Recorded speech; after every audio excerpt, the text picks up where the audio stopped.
I think it is a four-team title race. I think a lot of people are sleeping on Chelsea. No one's really spoke about Man City. That's the first time in about, I don't know, 8 years that we haven't spoken about them as the favourites. We've been saying for years now, haven't we? Got to get the number 9. He's got the number 9. Can Gyökeres get the goals to take Arsenal one step further? And not many people get 20 Premier League goals unless you're an absolute freak in the Salah Haaland mould. If I was a betting man, I'd be going under 20 Premier League goals. Will they win it? Just get that fishing hook.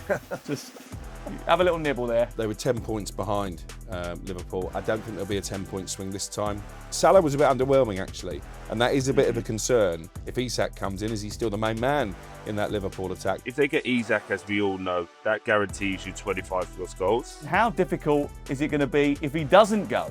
It's even worse if he doesn't go.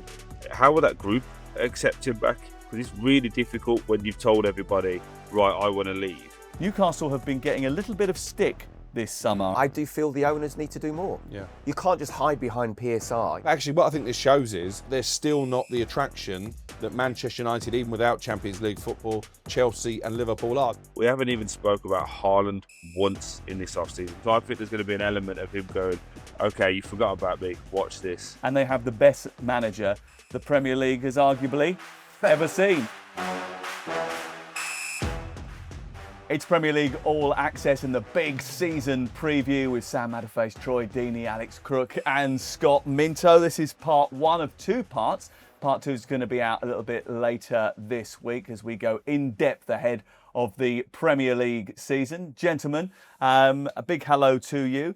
Give me in one word the thing you're looking forward to most for this Premier League season. Crook? The rebirth of Manchester United. That's one word, yeah. You haven't given as much with one word, have you? I mean, everything that comes to mind. I don't want to say, well, that's what I was going to say, because the first thing that came to mind was Crookie, and I thought, I can't say that. Gyökeres, Šeško, they're all one words that could have done the job. Okay. Do you know what? I was at the bridge yesterday. Yeah. I'm going to go Pedro. Okay. Yeah. I'm going to go Esteval. What about Deeney?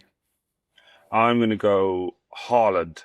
Maybe the re-emerging of a superstar striker, because although he scored a lot of goals last season, he didn't have his best campaign, that is for sure. We'll kick things off looking at the title race shortly, but we're going to look over the course of the 2 episodes, relegation, European campaign, sides that might end up disappointing us, but also who is going to win that golden boot race, and we'll do that on this first episode a little bit later on. But first of all, before we start, what sort of Premier League do we think we're going to get this year? 1,115 goals last year in the Premier League, which is the second highest in Premier League history, following on from a season before, which was the highest ever in the Premier League era. Are we expecting another season of high-octane attacking football? Yeah, I think so. I think there are some teams out there who and Nottingham Forest is the one that springs to mind, is sort of going against the grain of a Pep Guardiola open style. And you know what? Everyone's been trying to copy Pep Guardiola for a good few years now, and they're not always able to do it. So not only do they score goals, but they can see goals as well. So that's the reason why I think there's been so many goals in the last couple of years, and I don't see anything changing. I think the owners of Premier League clubs want to see exciting football, so they bring in the managers who play that type of style. Troy Deeney, 178 clean sheets, up from the lowest ever the season before, but the average is usually around 200, so we've seen a drop in the number of clean sheets in the Premier League. Do you think that ownerships are prioritising attacking football for the entertainment value, or is defending a lost art?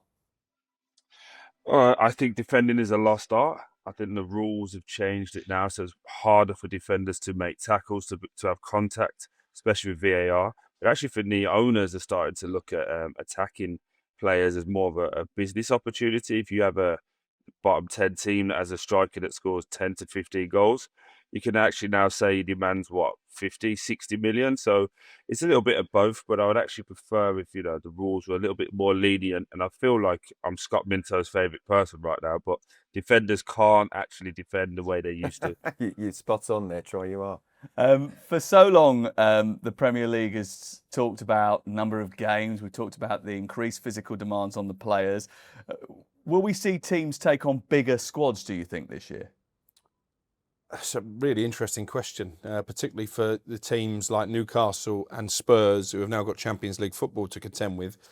It's been a quiet summer for the sort of mid-ranking teams in the Premier League, isn't it? The Fulhams, the Crystal Palaces, even West Ham have taken a little while to get into gear. So no, I'm not convinced the squads will be that much bigger. What I think is happening with those middle-ranking teams, Fulham, for example, they're seeing teams coming up from the Championship that they feel they can finish above with their current squad. They're seeing teams like Wolves, who are a lot weaker than they were at the end of last season, and probably just keeping their finances dry, thinking, you know what, we've got enough to stay in the Premier League. That'll do us this year. I actually think that we're probably going to get a little sugar rush towards the end of the window where we see some of the more bloated squads at the top end of the Premier League shift off some of their fringe players on a sort of loan basis to other teams.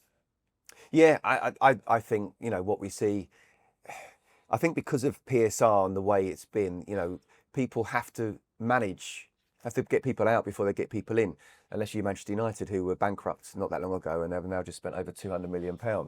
But no, I think that's what we see. And what we'll also see is if one move starts, and that will trigger another club to then go to another one. Yeah. So, yeah, I think Crookie's going to be still in for a bit more work in the next few weeks. 22 days to go. And counting.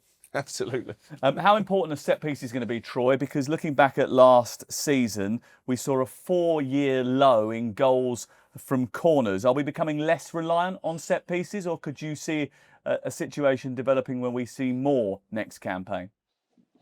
Oh, we're absolutely more reliant on set pieces. That's why everyone's got a set piece coach, mate. You know, we have to make sure that we only score a goal if the set piece coach at any part to do with it. I think actually we got a little bit too weird and wonderful.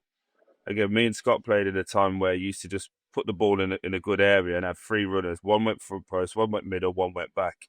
Now we've got to do all these different NBA-style tactics to get one person free, and everything has to be perfect to get in there. I think you'll start to see the likes of Burnley, Leeds, definitely Wolves and West Ham leaning on this. And also, look, it's not just the bottom teams. Arsenal are going to be more reliant on than anybody, because they've had this whole thing about being solid, making sure they can be after it. They've got Gyökeres now, but if you actually saw the goal in pre-season, again, that comes from a set piece. So, yeah, I think, you know, teams are looking at it now. And again, you can get away with it because defenders can't grab you and can't throw you to the ground like they used to back in the day.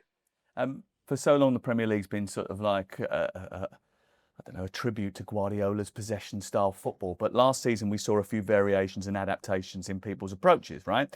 Are we going to see more of that this year?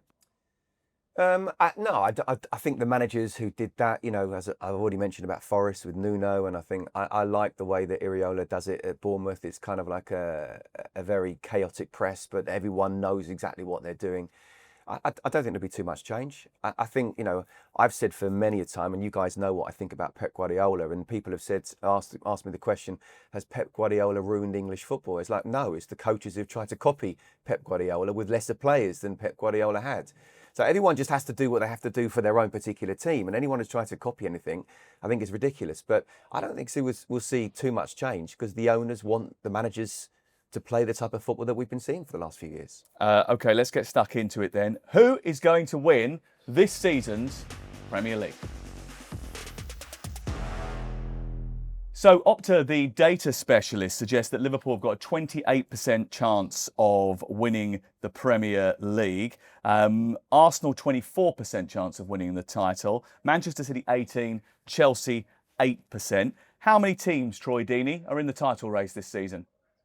3 is what I would say. I would say the top 3. I think Chelsea have been mightily impressive, I must say, since the Club World Cup and seeing them up close and personal and the dealings they've done. But I just have this feeling, and I don't know what Scott thinks, that maybe the lack of break, the Champions League and all the cups that they're going to be trying to win, I just think towards the back end of the season, they may tire. So I don't think they're going to be in there realistically.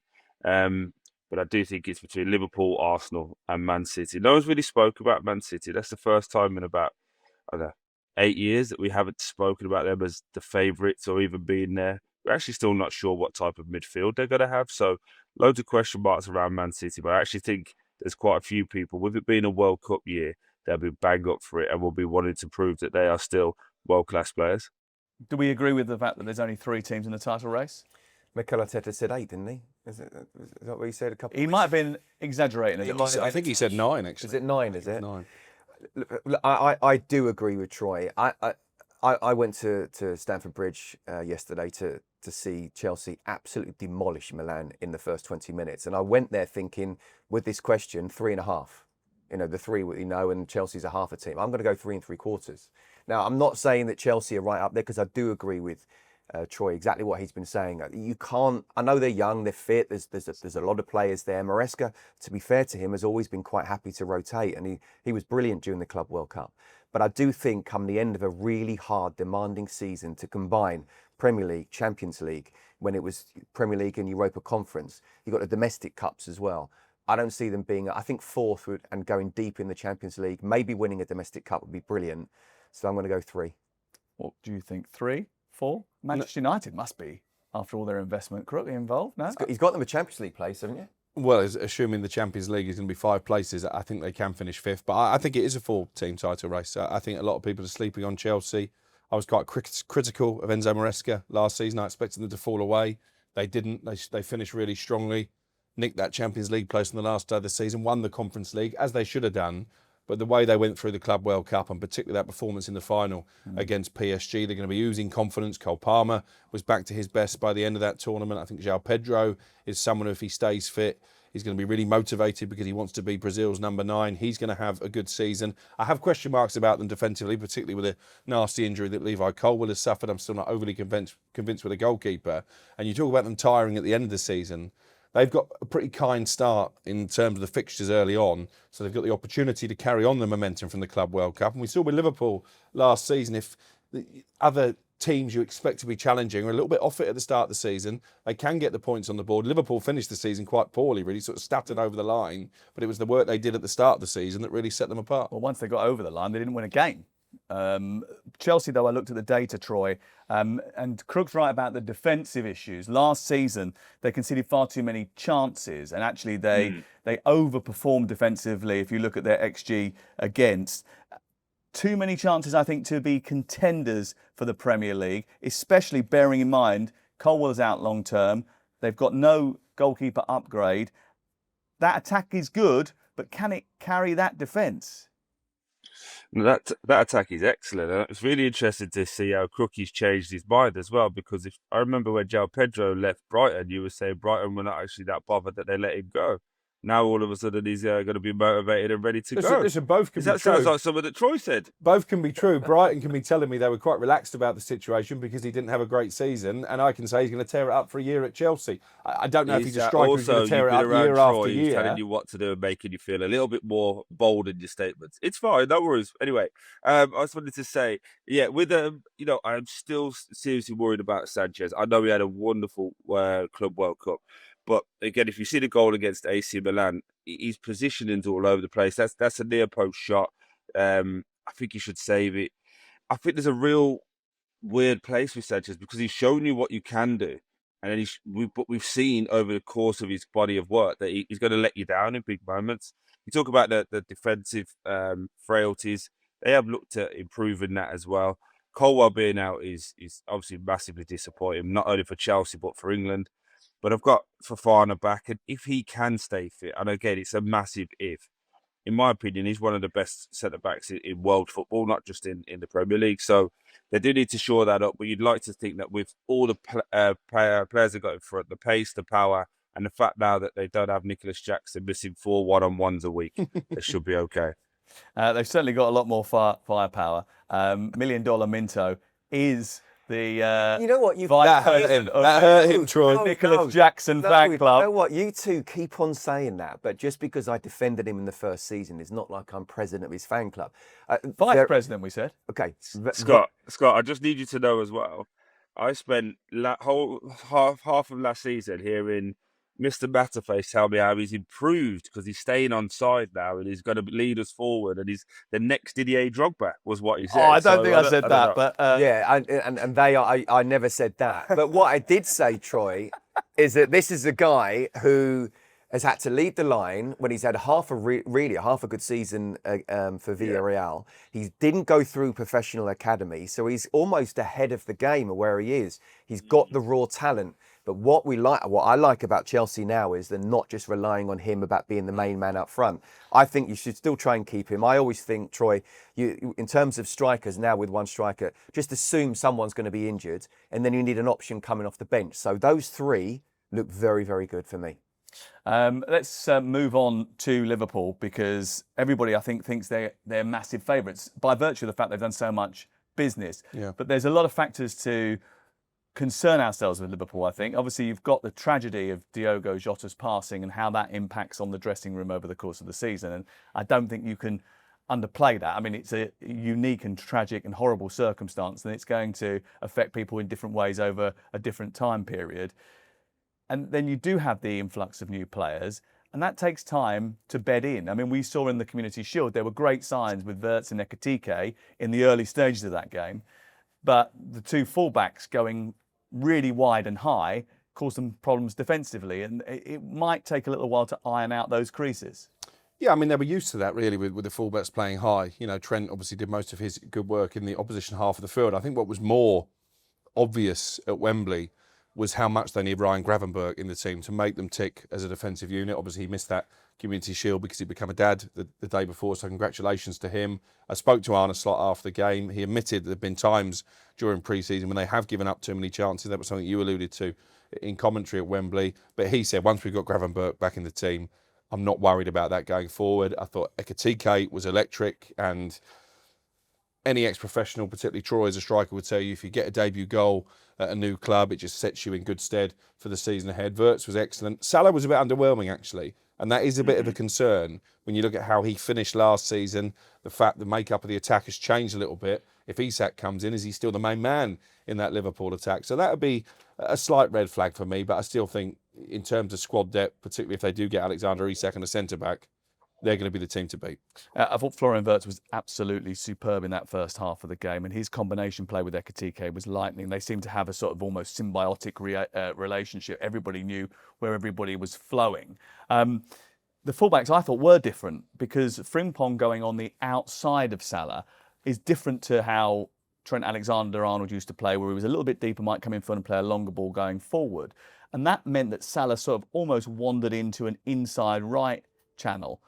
I mean, what does that do differently to the way that Liverpool attack? I think Salah, being the man that he is and being the legend, Liverpool legend that he is, he will tell the manager if he's not happy about Frimpong going down the outside. It is different, it is subtle, shouldn't be too much of a problem, because then he could still pick and choose when he wants to go, and he can tell Frimpong, no, you just sit and just wait, because he wants those balls and the quick transition, doesn't he, over the top. But the timing of his runs are absolutely key. So it is an interesting dynamic how that will go. But I do agree with Crookie. They've been used to fullbacks pushing on all the time. Liverpool have the majority of possession.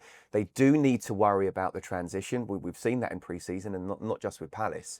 So that's where the Gravenberch, I hate agreeing with him again. The Gravenberch is so important. He's just so, as much as Szoboszlai and McAllister and Wirtz, and then you have the wide players and whoever up front is sexy to look at on a team sheet.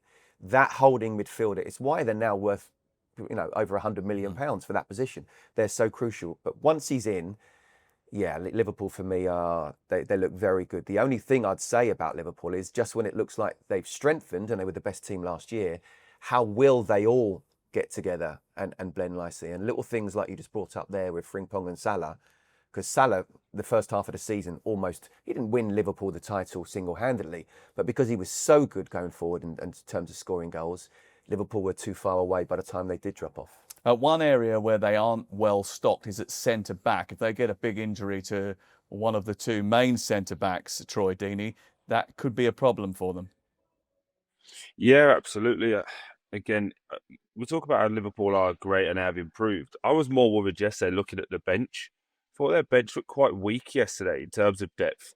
I know Gravenberch missed out, but when you actually look really deep, past 5 players, it's young kids, untried and untested, and it's difficult to go out and have a complete squad. But when you think about Man City's dominance over the last 5-6 years, it's been a really deep squad that gets them over the line. And even the Liverpool teams that have managed to win has a really deep squad. So I just think we need to probably go and add 2 or 3 more, but the centre-back area is a key one. Also think high left. if Gakpo gets injured, then who's next and who's going where? So there's a few issues, and I think a bit more work for Liverpool to be done. If they get Isak, as we all know, that guarantees you 25 plus goals. It's just more that high left of the centre backs you were talking about. So are they going to get Isak?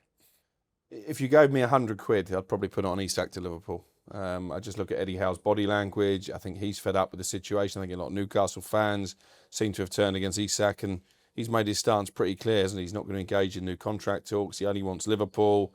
They're not going to put another bid in Liverpool until they get the nod from Newcastle that they're now willing to negotiate, and I think that will only happen once Newcastle get their strikers in place. Second game of the season, Newcastle against Liverpool, live on talkSPORT on the Monday night, which could be quite tasty, that one. Oh, yes, we're looking forward to that one. Troy, just a quick question on that Isak signing, though. Isak and Ekitike, that would be two very big expenditures for Liverpool this summer in a similar sort of position. And the way that Liverpool are currently configured, only one of those could play. Or is there a way that they would have to change in order to fit them both in? No, I do think it's going to be one main one playing, but just the amount of football now, they've got to get games each. You could probably say Champions League, Premier League, Carabao Cup, FA Cup. That's close to 60-odd games now. You see Isak, he doesn't stay fit for the whole season, but if he misses 20-odd games and you put Ekitike in there, then obviously it's flying. I just think but we haven't actually spoken about how good of a goal that was as well, by the way, from Ekitike. I don't know, obviously, Sam, I know you worked it, but the touch, and then how many young players would just lash at that, and he just rolls it into the bottom corner. He shows a maturity for me that I think he could be exceptional for Liverpool long term, and that's why I wanted Man United to get him. I thought he was the answer for them long term when I said it last season. But I just think this the way it is now. Look at what Chelsea are doing. You need two good ones for every position. I think Mourinho started that, back in the day when he first came in at Chelsea. And these lads now are not happy being on the bench, but they're used to being rotated as opposed to in our day where it was like, you're 1 to 11. And how dare you leave Scott Minto on the bench? He would have kicked off. I love that goal so much because I'd seen it before. I'd seen it before at Tottenham, actually, when he scored for Frankfurt in the Europa League earlier in the season. That is his trademark finish. He is very good at that, Ekitike. And I just hope that if they do bring in Isak, he doesn't end up being the one that's sort of edged out, because he can play wide as well and did actually play off Marmoush for the first half of last season at Frankfurt. And it was only in the second half of the season that he really took on the mantle of being the main man.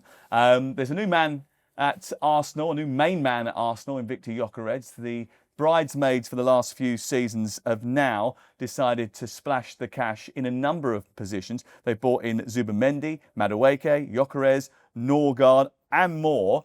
Does that make them better contenders? I mean, they've been in and around the top places for the last couple of years. Can they get over the line this time?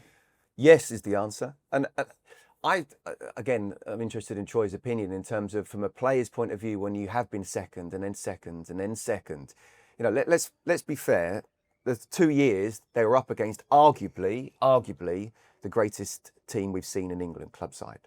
So I don't necessarily have a go in for that. Last season was meant to be the one. Are you trying to fall out with him? Well, it's quite easy to do. I think Carlos Tevez, Wayne Rooney and Cristiano Ronaldo might have a bit to say about that, but go on. Yeah, well, 4 on the spin. Couldn't do that. Anyway. That's why I put in the word arguably and said it a couple of times. But why didn't they win it last year? I thought their discipline at the start of last season, when they kept on getting players sent off, they had injuries. I think they had an over-reliance on set pieces, which Troy's already alluded to. And that set pieces are really important. They've always been really important, but not to the point where you're just so functional defensively that you lose that kind of spontaneity that I felt they had in the first couple of seasons. So they've got to try and get that back. We've been saying for years now, haven't we? Got to get the number 9. He's got the number 9. And also there's been players, even though some have gone, that have come in on top of that. They, for me, look one of, if not the most well-balanced squad in the Premier League. The question is now, can Gyökeres get the goals to take Arsenal one step further? We will focus on Gyökeres when we do the top scorer discussion, which we'll do in about 10 minutes' time. So stick with us for that. But some sections of the Arsenal support have been a little bit concerned in pre-season that they're in for another campaign of attritional football. Can you see that? Yeah, I think they're a very different team stylistically to Liverpool. Arguably not as entertaining to watch. Certainly they weren't last season. You look at the league table, they were 10 points behind Liverpool. I don't think there'll be a 10-point swing this time. 17 fewer goals scored. They drew 13 games, which was actually the most in the Premier League, joint most. And they'll be hoping that Gyökeres and Madueke, who I know Mikel Arteta is quite excited about, can make up for that in terms of lack of goals. If the two centre-backs stay fit, I would expect them to be close to keeping the most clean sheets, if not the best defence in the league. Will they win it? We'll come on to it later, but again, I've said it when we did the big feature on Arsenal. I see them being bridesmaids again, and I think then you have to start asking questions about if Mikel Arteta is the man to get them close, but not over the line, or if he's the man that you believe eventually will get them over the line. I think it might well be the former. When we did the big Arsenal drill down, we were sort of talking about how they built the squad this summer. And it is two quality players for every position. And Christian Mosquera coming in at centre-half, I think, really helped take the burden off Gabriel and Saliba, because whenever one of those two was out, there was a drop-off in performance, and that did cause them a bit of an issue. One of the reasons that Arsenal haven't won the Premier League over the last few seasons has been Manchester City. And although they had a bad campaign last year, I think people were sleeping on them this summer, because this is a team that has invested heavily and they have the best manager the Premier League has arguably ever seen. Again, Troy Deeney. Again, I think Fergie might have a thing or two to say about that as well.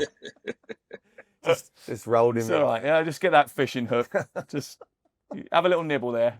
I just think when you look at City, obviously he's massively on Rodri, and again, when you win the Ballon d'Or, you lose that player. Obviously, it changes the whole dynamic. But that midfield, they brought a lot of attacking players. I'm just concerned of, like, have you got too many forward-thinking players now? Too many number 10s. I know he's trying to put Reinders back as an 8, but if you'd have seen him at AC Milan the last couple of years, he's always trying to break forward, always trying to get into the box. I do wonder whether they can keep everybody fit at centre-back, because that is key for Man City as well. We talk about how great they are going forward, but if you don't have the centre-backs solid and knowing what they're doing, because they're not the quickest at the back as well. They have been found out over the last 18 months that they can get done. But I do think Aït-Nouri at left-back is a massive, massive piece of the puzzle that they've struggled with for a little while. They've never really had a proper left-back. They've tried Nathan Ake there. They've tried Guardiola there. They've tried O'Reilly there. But very important position, that, Troy. Very important position. Yeah, to be fair, everyone grows up wanting to be a fullback. Specifically a left back. Yeah, exactly that, mate. No, but I do think I think they've got a lot of interesting pieces. I'd like to see Marmoush coming off the left and not try and play him as a 10. I think him and Haaland spoiled each other's work a lot last season, both trying to do runs in behind, and it didn't quite work. But again, we're going to get into strikers later, but I'm really, really excited. For all of the talk of its strikers, and there's not enough strikers, we haven't even spoke about Haaland once in this offseason. No one said, like, he had a down year and scored 30-plus goals again in his down years. But no one's talking about him. So I think there's going to be an element of him going, okay, you forgot about me, watch this. I think it's a big season for Phil Foden as well this year, after being the PFA Player of the Year. Last year was a real disappointment for him. It was a real disappointment for Manchester City, full stop. Rodri coming back, as Troy has already mentioned, makes a huge difference, but he is going to be out for the first 4 weeks of the season. And speaking to a former Premier League manager earlier this week, he was sort of saying to me, the issue you have when you come back from a big injury like that is you pick up another injury when you're trying to come back, and then it happens again, you get a little hamstring or whatever, and it just disrupts your rhythm over the course of that first sort of 6 months after coming back from a big injury. Mentally as well, I would imagine. Yeah, I'm sure, but I think he's pretty tough in that regard. Yeah, I think for him, the physical side of it is, been there a million times, where you're working so much on the injury itself, and that's fine, but the rest of your body isn't 100% match sharp, match fit, match strong. So clearly that does happen on a regular basis, and that is a problem. Look, you and I were talking about it during the World Cup. We were so impressed with that game against Juventus, weren't we? And we were like, they're back, this is City, this is Pep, and then what happened? They go and lose the very next game, but not only lose, but lose in the way that they lost a lot of games last season on the transition, and that's the big problem. That's something which the hole that Rodri was meant to come in now this season and plug. So, okay, 4 games, it's not going to define the season, But one, they do normally, or that when they were winning titles, they were starting off on fire. But also, if he's going to carry on picking up niggling injuries over the next 6 months, that's a massive blow for City. Of course, still lingering in the background is the 115 charges. I mean, is there any chance that we're ever going to get a resolution on this? Well, it's ridiculous. Well, it's been over 250 days Yeah. since the hearing came to an end. And I think we're bored of it now. You know, we're not talking about it now. This is the first time that I've spoken about it probably for 3 months since the end of the last season. We were told there might be a decision in April, then it was knocked on till the summer. Then we were told we would have to get towards the end of the year, maybe October, November. I can't fathom why it's taking so long. I don't understand the clandestine nature of it all, why the hearing was not made open so that we could openly report on it. And I just think it's a really bad look on the Premier League. I'm going to see Richard Masters this week. I'll ask him the question. He'll dodge it as he always does. Okay, that's the title race for now. We'll nail down our predictions in the second preview pod, which is coming later in the week. Next up, we'll look at some of the sides hoping to gate crash some of the European spots this year. So who plays in Europe next season? Well, hopefully what we don't have is a whole summer of sort of speculation at the end of this season like we did this summer as to which European competition one of the teams is going to play in. We do know now that Nottingham Forest will be in the Europa League and Crystal Palace will be in the Conference League. That's official. They've lost their appeal. That's come through in the last couple of days. Let's work on the assumption that we'll have 5 teams in the Champions League once again. Newcastle have been getting a little bit of stick this summer, I think, because they haven't managed to get the kind of deals they've been linked with over the line. But you've been pouring cold water on some of the suggestions that they've missed out on big targets because you think that their ambition has been bigger than maybe it should have been. Well, not just that. I think there's some targets that they've been credited with an interest in that the interest just hasn't been there. Mateus Cunha, for one, I reported in April that he was off to Manchester United and Newcastle knew that and didn't even make a play for him. Mark Gay is a name that's been linked again in the last couple of weeks, but I'm told at the moment they're not looking to revisit their interest in him either. Obviously, there have been some high-profile players who've rejected them. Liam Delap, I think Chelsea or Manchester United was always his preferred option. Dean Howson, you're not going to turn down Real Madrid to go to Newcastle. João Pedro, Troy will say, and confirm, I think always wanted to go to London, therefore Chelsea were always in the box seat if it came to a battle between them and Newcastle. Ekitike was unfortunate because they were given encouragement from his advisors, but I think all the time they were playing in the background that Liverpool would come in with an offer. They have been ambitious, but actually what I think this shows is that under Eddie Howe, and you look at where they were not that long ago when he came in, they've grown as a football club very rapidly, and it's not just because of the Saudi cash. Yes, they were able to sign Alexander Isak for £65 million, but they haven't spent the volumes of money that maybe we expected when the Saudis took over. They have grown really quickly and maybe have grown above their station, but they're still not the attraction that Manchester United, even without Champions League football, Chelsea and Liverpool are. So I don't think we should hammer them for being ambitious. The one deal they probably should have got over the line was James Trafford, because when they were in for him earlier in the summer, Manchester City hadn't signalled their interest. He wasn't necessarily on their radar, but because they delayed it, that enabled City to come in and take him. Yeah, it sounds like the biggest transfer of the summer was Alex Crook to the Newcastle United media department. But Troy, Waste of money. What is a problem is that they don't have at this moment a recognised number 9 to lead the line going into the season, because Isak is not part of the group at the moment. We expect him to be the subject of a transfer. How difficult is it going to be if he does go, and how difficult is it going to be if he doesn't go? It's even worse if he doesn't go, because mentally he's not trained properly, and Scott could allude to this. If you don't do pre-season fully focused and at it, you just always behind the 8 ball. You always try to catch up. You can't do it. I've been there myself where I thought I was leaving, and you try and work, but you're not really pushing yourself because you don't want to get injured. You don't want to ruin the opportunity. And then it doesn't happen, and you're like, oh God, now I've got to try and catch up. Also, I think with his actions, Isak, he's made it bullishly clear that he wants to leave. How will that group accept him back? Because it's really difficult when you've told everybody, right, I want to leave. And it doesn't matter if you're a good player or a great player. You've quit on us. We're not going to look at you the same way anymore. So I think that's a real big issue. I think it will get done towards the end of the window. I think it's more Newcastle getting people in, as apart from their media team giving Alex Crook all of the insight about how difficult it is for them, and Believe me, PSR me and the strong. Newcastle media team are not best mates. PSR like strong and how they can't do it. They do spend money, and I think you in the same argument, Alex, of saying they've been adventurous, but you've also said there they had Trafford there and didn't get it done. So I think it's 50-50 with the blame. I think they have looked at people and stumbled over the line. They could have got Vissa already by now if they went in with a serious offer, but it's very much at times I just don't think they're aware of what they want to really truly do. And the big problem they've got now is obviously their other main man, Gordon, just went down injured as well. So how are they going to be able to handle that long term? And does he have to play as a 9? Because he didn't look comfortable in pre-season when they put him through the middle. No, but he has done that role before. In fact, he did it in the victorious under-21 campaign for England a couple of years ago. Did, yeah. Crook, just on the Newcastle project, is it all that we thought it was going to be when the Saudis came in? And are they hampered entirely by PSR, or is there more going on here? I think there's probably more going on because obviously you look at Chelsea, they found ways to be creative with the long-term contracts and selling off the women's team. Aston Villa have done similar, having missed out on a place in the Champions League, and we know their owners are acutely ambitious. So I think the owners could do more.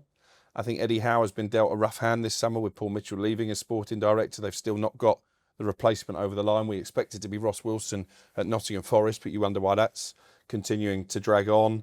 So, yeah, I think Newcastle fans are right to demand a little bit more from the owners. And I think we all expected that they would loosen the purse strings a bit more than they have. And it's not just down to PSR. Eddie Howe, though, obviously revered on Tyneside, done an excellent job so far. But dealing with this situation probably shouldn't be within his remit, should it? I mean, the idea that he's having to get involved in the recruitment as well as trying to prepare the team for a Premier League season. Yeah, but he likes to be hands. Yeah, It doesn't happen as often now as it used to, and actually that's a big job for someone to do if you're building a big project. it's a big job, but I get the feeling, I don't know, Quickie would know better than me, that he does, and even just what you just said. He always has been hands-on. Makes me believe that he's a hands-on. He's in one sense, he's an old school manager that he wants to do a little bit more than just being on the training pitch. And I like that, especially with someone who's done so well. I really feel sorry for Eddie. He's England's best manager. He improves players on an individual basis. And what he's done since he's taken over at Newcastle is nothing short of sensational. So I understand the point about you saying they've overrun a little bit. But Crookie and I were in the studio last week, and I wanted to make the point that I do feel the owners need to do more. Yeah. You can't just hide behind PSR. You look at each one of those individual cases, and you can turn around and say, okay, well, it's because of this, and they are dining against the Champions League top table now teams.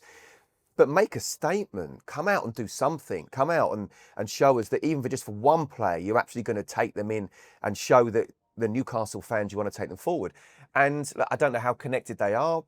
Darwin Núñez has gone to Saudi, so money indirectly has gone to a rival club. I flagged that last week. I can't get my head around that. Why the Public Investment Fund, if they're so desperate to keep Alexander Isak, why they would give money to the team who are trying to buy their best player. But actually, there was a one point last week when you were trying to funnel all the Saudi money into Newcastle. That wasn't quite what I was trying to do. But Scott's point is relevant, and actually a lot of people have started to talk about it. Martin Samuel, brilliant columnist, he wrote about it in his newspaper at the weekend. If you know that Liverpool are coming for your star striker, why on earth would you hand over 50 million quid to help them buy him? Can I just ask you a question, right? Because you both said it there. You expect the owners to do more, and the case in points are like Chelsea, Villa, teams that have had real histories. What do you expect them to do? Because he keeps saying the owners should do more. What can they do more? Because they can't sell it at the women's team because they don't have one. They're building a new stadium. They've built a new training ground. Like, what more do you want them to do? This is the issue, isn't it? And I think we addressed this when we did a show a couple of weeks ago, that the problem you've got, and you sort of started the conversation with it, they've grown as a football club so quickly that it's very difficult to now, because of the PSR rules that are in the Premier League. Is it? Yes. Is it just purely PSR? Not just purely PSR, but you've got to think also, you've got a stadium that they've got to rebuild elsewhere. That's a huge amount of expenditure. That won't come takes under a lot of time. PSR, does it? It doesn't come under PSR, but it's still an expenditure. Yeah, but they're the richest owners in world football. But they've still got to lay money down. Let's go back to the last January transfer window. Multi-millionaires. Let's go back to the last January transfer window. Newcastle were competing directly with Aston Villa for a Champions League place. Aston Villa went out and backed Unai Emery in that January transfer window. Probably should have got the Champions League place. Had they not have messed it up at Old Trafford on the last day of the season, we wouldn't be talking about Newcastle in the Champions League. Did Eddie Howe in January get the same backing from his owners as Unai Emery? The answer is no. Because Eddie Howe sometimes actually takes a little bit more care and time over who they're going to buy. And do Newcastle have to take more care and time over who they're going to buy? Because they, in a PSR sense, can't afford to take a massive gamble. They have to get it right every time. Well, they tried to sign Elanga in January, very late in the window. Obviously, they had to wait until the summer to get that deal done. Missing out on him in January and waiting until the summer could have proved the difference in terms of getting the Champions League. And look, I understand Troy's question, but surely, and that's why I'm asking the question, is it purely PSR? Are they right at the ceiling of PSR? And if they are, then they can't do anything. Or can they be creative, like Chelsea? Put these players on, offer a contract that's worth so much, but over a longer period of time, that they are able to attract the players. I know the conversation's gone on about London versus Newcastle, and most foreigners would want to go to London.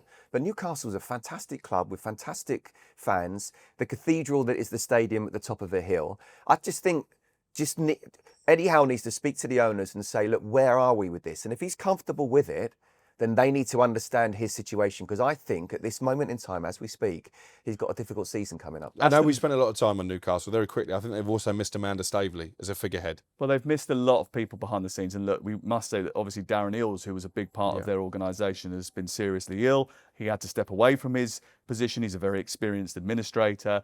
That makes a difference as well to the organisation. You've mentioned Amanda Staveley. They've lost Paul Mitchell, as you've already mentioned. They have struggled to get another director of football in. So there has been a lot of change between the management structure and the boardroom, which also has an impact on the way that you do your business. You mentioned Aston Villa just now, and you said that they were well backed in January, but they were well backed in a sense with a couple of big loan players as well who have now gone back. And this summer has not been the same for them. No, it hasn't. Obviously, they've got Evan Guessand in from France, very highly rated, was on the radar of a few Premier League clubs, but really that's a John Duran replacement. They've lost Rashford and Asensio from the second half of last season. So they do look a little bit like Aston Villa in terms of qualifying for the Champions League. I think it'll be difficult, particularly as they're trying to balance playing in Europe and their domestic ambitions as well. It was a big financial blow, messing up on the last day of the season against Manchester United. And it was a cock-up. You've got to go there and beat the worst Manchester United side in the Premier League era. Yes, there was a big refereeing controversy, but it doesn't take away from the fact it was a really poor Villa performance, and they're paying the price for it now. That goal, that refereeing controversy, did cost them a place in the Champions League. So did their performance. They stunk the place out. They absolutely did. But at the same time, they'll be a little bit aggrieved about that, I think. And going into the Europa League, I think it's probably not going to be as much of an occasion at Villa Park next season as maybe the Champions League was. And it certainly, I thought, created a good atmosphere around the club. It'll be interesting to see how they structure the team with just maybe younger, more potential being brought into the club this summer. Nottingham Forest ran out of steam towards the end of the campaign. Troy, can they repeat the heroics of last season, though, and challenge for Europe once again? I think it's going to be a real struggle. I really do. I think Elanga was key to them with that electric pace getting away. Obviously, Hudson-Odoi on the opposite side is a bit more injury prone. But I also think the back end of the season, they got found out a little bit in their one size fits all. Essentially, they're going to leave you without the ball. They're going to be defensively resolute. And I think they did well, but I just think they need 8 or 9 players to be 8 and 9 out of 10 every single week for that style to work. You need Chris Wood to be scoring any opportunity drops his way. Obviously scored the most goals in his Premier League career. And then the 2 centre-halves as well were excellent, but it's head it and kick it. But when you start getting into Europe and it's these little slicked balls down the side, I just think they overachieved. And you're an XG type of guy. I haven't looked at their XG. I imagine they overachieved on an XG and both attackingly and defensively. Yesterday actually, I did look through the XG, but I didn't look at Nottingham Forest, so I'll have to leave that to you, Troy. I know you love going through the XG websites. I can send you all of the. It's what I do most days, to be honest. Subscription models, if you'd like. Yes. It does make me laugh, the XG. I think it's it's a pointer, but let's not It's a good call, metric. let's not because call it gives- a Bible. No, it's not a Bible.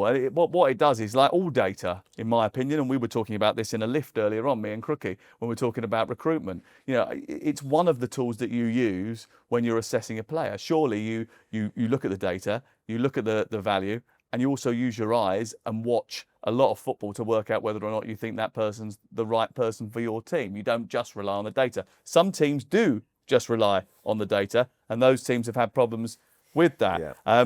Bournemouth certainly rely on both, and I know you're a big fan of Andoni Iraola, but last season they could have got a higher finish than they did, even though it was a great season for them. I think it was their record points haul, was it? Or their highest placing? Yeah, it was, yeah. However, they tailed off towards the end of the season. What is their season going to look like, having lost so many of their first choice back? Yeah, they've lost a lot of key players, and I do like Areola, but there is a theme of towards the end of a season with him going back to his previous clubs where they just can't quite keep that up. I do think Bournemouth completely overachieved last season, and you know, when he first came in and he couldn't win a game, people were saying, well, he doesn't understand the Premier League. No. This guy is a very good manager indeed. The question is, at this moment in time, as we speak, as we're building up to the first game of the season, his squad is so light, and he knows that. The key players aren't there anymore. He needs more players to step in. The players that they have brought in, you know, are going to take a little bit of time to gel. So I do worry for the start of the season for Bournemouth, but I think they'll be fine in the end. I don't think they'll be flirting with relegation come sort of April time, but I do think it's going to be a difficult first bit of the season. Okay, it has been the summer of the number 9, Šeško. Isaac has been on the lips of everybody. And of course, Victor Gyökeres, who is now in at Arsenal. But can any of them challenge Salah and Haaland for the Golden Boot? Mo Salah got his new deal towards the end of last season. Is he your favourite to be top scorer next season? No, I've actually gone for who I think will be the favourite, and Troy's already alluded to him. You know, shocking season, only scoring 22 league goals, Erling Haaland. You know, and he's going to score probably another 10 on top of that this coming season. He's just a goal machine. I think Mo Salah, look, Liverpool legend, you know, he is what he is. The numbers speak for themselves. I'm sure the XG will be pretty good, so you'd be happy there. But he had the first half of the season, there's no doubt about it, he had that sort of contract talks in the back of his mind, and it certainly does lift the player and give you extra motivation. I think it'd be harsh to say he fell away because he knew he was going to sign it, but to keep up those numbers were going to be impossible. So we've just talked about Liverpool and how will they gel with the new players. Will Isak come in? Will he not come in? Virgil van Dijk disagrees with this big man here, saying that they're not happy going forward and they do need reinforcements. So I think all the little things, even like as you mentioned earlier about Frimpong running in a different way to Trent, you know, what does that affect Salah? Or will he say, no, I'm still going to do what I've been doing for the last 4, 5, 6 years? So is he the favourite? Not for me. Well, also, you've got the added dynamic of new Florian Wirtz, new Ekitike, possibly new Isak to throw into the mix. So if those players all score the goals that you expect them to score, then Salah obviously can't score as many. There will be a less reliance on him. Talk to me about the man then, Erling Haaland. He is everybody's favourite, I think, for the Golden Boot if you're a bookmaker. But is he yours, Troy? And what do you expect him to do this year? Yeah, he is mine, mate. And I just, as I alluded to earlier, I think we've been speaking about the striker situation for probably since about April, and no one's really talking about Haaland. I think because City had a bit of a down year, and you know he's been injured, he's been kind of quiet as well, hasn't he? From a socials point of view, I think he's actually just he's remarkable, mate. And when we talk about having a bad season, he scored 30-odd goals. That's just when you have to put it into perspective that it's frightening the numbers that he does put up. He is reliant on his team playing well. He's not somebody who's going to come and get the ball deep and run past 3 or 4, put it in the goal himself. So I think Man City will be better, which means Haaland will be better. And then just to go to Scott's point on Salah, I think if you looked at the Charity Shield game, he actually had a few chances. He's just got to be more clinical now. And I know that's very difficult to say when someone scored as many goals as Salah scored. But a lot of the team over the last few years, he got most of the chances. It was designed for him to be on the end of it. With the players that they've now got, it could be 3 or 4 different people that will be on the end of it. And he has to be a little bit more clinical and a little bit more ruthless if he is to win the Golden Boot.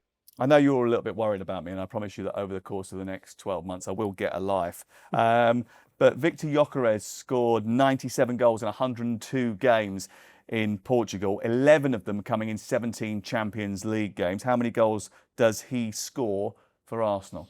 Well, I know you're a big stickler, and not many people get 20 Premier League goals. Unless you're an absolute freak in the Salah Haaland mould, it's difficult to hit that number. So if I was a betting man, I'd be going under 20 Premier League goals, because I think it's a huge transition from Scott's beloved Portuguese league to the Premier League, as we've seen with Darwin Núñez. And I keep coming back to it in the back of my head.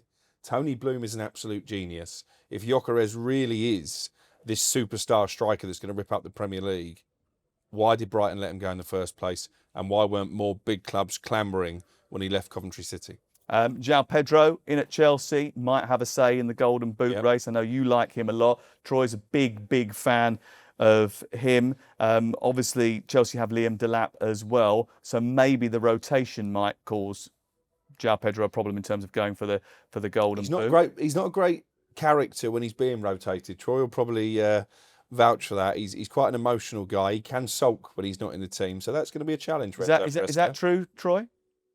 Yeah, because he wants to be a winner. I don't know anyone who's in professional sports that's happy not being the main man. I don't know anyone. That's not just now, it's in the course of time. But one thing on that, though, if you saw yesterday against AC Milan, he was the one clapping Delap when Delap scored. He was the first one there. So, I think the issues around Brighton were more that he wasn't happy with the service he was getting. He was making runs and he weren't really getting delivered. If you've seen since he's been at Chelsea, he's running. He's not thinking, I wonder if Cole Palmer could pass me the ball. He knows he can. So now all he has to worry about is being the main man. And he's got competition for his place. Again, we've been there. Scott, you've been there as well. Sometimes when you know you're the main man, you just get a bit frustrated. You just start looking at other problems, thinking, well, if that person was better, I could get this. And I just think for João now, all it will be is he knows he has to score. If he doesn't score, Delap will come in. And if Delap comes in and scores, he doesn't know if he's going to get his shirt back. And he's got so much quality around him. No one's talking about Gittins. In my opinion, that's the best signing for Chelsea. Lively, very direct. Can he finish off better at the end of it? Yes, but I think when he gets to the byline and he's whipping those balls in, I think João will have a field day. So I expect João to score more than 20 this year. Okay, interesting. Just on him, I was at the bridge, as I say. He was sensational, like he was in the Club World Cup as well. It's one thing being a big fish in a small pond and you feel that you can almost do what you want and have that little bit of attitude. When you're a big fish in a big pond with other big fish around you, you know you have to behave in a certain way and be a little bit more of a team player. Plus, as Troy's just said, when you get Cole Palmer, as soon as he gets his head down, is about to look up, he makes his run. And we've seen it already. There's already a special connection. Cole Palmer's that good. There was a connection between him and Jackson, and there's already a connection between him and Pedro as well. I wonder if you have to come from a big pond to be a big fish and win the Premier League Golden Boot. In one word, do you have to be in the top 4 teams in order to win the Premier League top scorer? Yes. Yes. Troy? Yes. Interesting. Okay, that's the first half of our season preview. Thank you very much for joining us. The second half is even more compelling. We sort out who is going to let us down, who is going to go down, and we are putting down our pre-season predictions. And then you'll be able to hold us to account over the course of the campaign. Here's a taste of what's to come. There's loads of question marks around this Spurs team. The combination of the Premier League and the Champions League with a squad that still, for me, has got a lot of holes in it, I think this could be a difficult season. They've upgraded in the dugout. I think Thomas Frank is a far better manager than Postecoglou, but he's not been dealt a great hand. It is the second season, but first full season, for Ruben Amorim. I think there's massive expectation. We've known for so long that Anthony needs to be gone, that Sancho needs to be gone, that Garnacho wants out, Malacia needs to go. And they're still there. They've only got rid of Rashford. I really think 5th place is there for United. Who are you fighting against if you're promoted? I think there's more teams that you fear for this season. I think Wolves are poor. I think West Ham are poor. I think Brentford are poor. As we sit here, I worry for West Ham, and Troy's absolutely spot on to mention those 3 teams. The moment you've been waiting for, our big Premier League predictions. That's all to come. We'll see you later in the week.